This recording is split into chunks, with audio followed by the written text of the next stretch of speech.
ജ്യേഷ്ഠനെ കാട്ടിലേക്ക് അയക്കുന്നതിൽ കുപിതനായി വരുന്ന ജഗദീഷ് കുമാറിൻ്റെ ലക്ഷ്മണൻ മടലുമൂരി വരുന്ന തമിഴ് സ്റ്റണ്ട് നായകന്മാരെ അനുസ്മരിപ്പിച്ചു എന്നാണ് ജയചന്ദ്രൻ നായർ സാർ അന്ന് റിവ്യൂ എഴുതിയത്.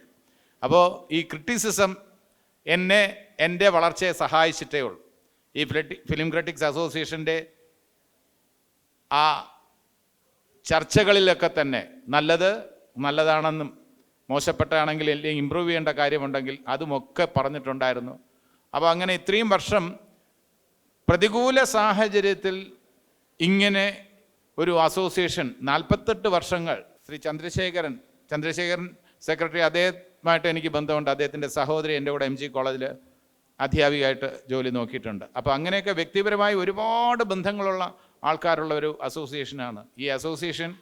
ഈ പ്രതികൂല സാഹചര്യത്തിൽ, കാരണം വിഷ്വൽ മീഡിയ വളരെ സ്ട്രോങ് ആയിട്ട് വരുമ്പോൾ ആ കോമ്പറ്റീഷനെയൊക്കെ അതിജീവിച്ച് ഇന്നും മുടങ്ങാതെ അവാർഡുകൾ നൽകുന്നു എന്ന് പറയുമ്പോൾ ഫിലിം ക്രിറ്റിക്സ് അസോസിയേഷൻ്റെ കമ്മിറ്റ്മെൻറ്റ്, ഡെഡിക്കേഷൻ, അതിന് ഞങ്ങളുടെ ഭാഗത്തുനിന്ന് ഒരു വലിയ കയ്യടി ഞങ്ങൾ നൽകുകയാണ്.